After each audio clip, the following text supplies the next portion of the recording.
we are learning to use verbs in our writing.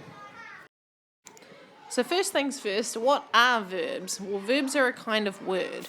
Some people call verbs doing words because they're words that describe the action or the thing that the person is doing. So if we had a picture that looks like this, we might write a sentence that looks something like this. The man pushed his car.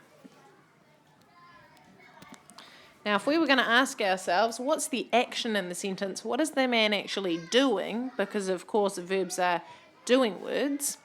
Well, he's pushing, so the verb in the sentence must be pushed. The man pushed his car. Here are some examples of some other verb words. Laughed. The girls laughed. Played. Shoved. Giggled. And cried.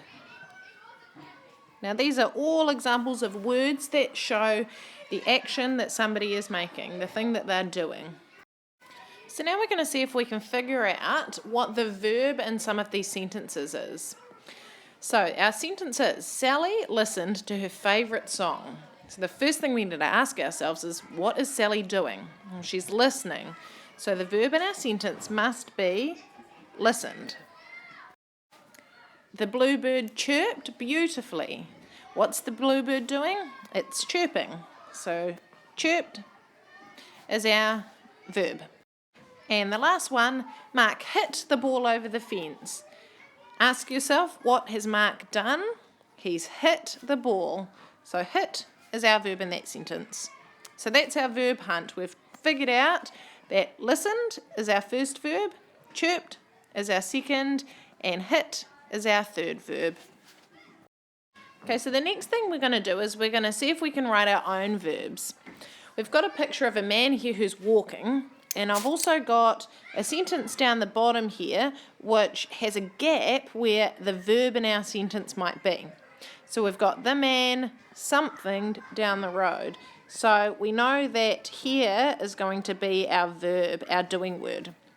So we've already said the word walked. Okay. There are a few other verbs that we could use to describe what the man's doing. The man walked down the road. We could also put the man strolled down the road. That's like a slow walk. The man rushed down the road. Okay.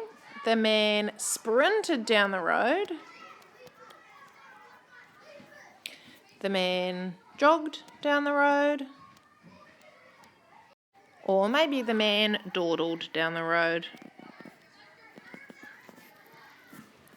Okay, so not all of those verbs probably fit the sentence that well. Like it doesn't look like he's sprinting and it doesn't look like he's jogging. So the verb that I'm going to choose for this sentence is strolled. The man strolled down the road. And that's our verb. Alright, so the last thing that I want you to remember is that you've got to be a little bit fussy when you're choosing verbs for your writing. Be picky. Make sure you're choosing the absolute best verb for the sentence. If we go back to the man that we had before, walking down the path, we wrote a whole bunch of verbs that we could use down, but we knew that only some of them really fitted. We decided it didn't really look like he's sprinting, so sprinted wouldn't be the best word. Doesn't look like he's jogging either.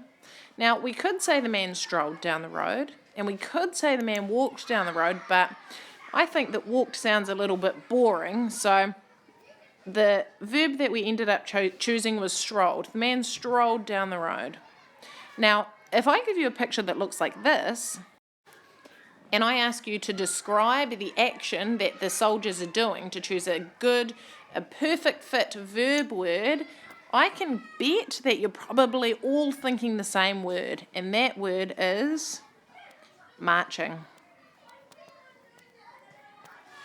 Okay, if we were going to write a sentence and we said the soldiers walked or the soldiers skipped or the soldiers hopped, down the path, well, that wouldn't fit. We know that marching is the absolute best verb. Okay, so the last thing I want you to remember, be really fussy when you're picking your verbs. Make sure you pick the best one for the sentence.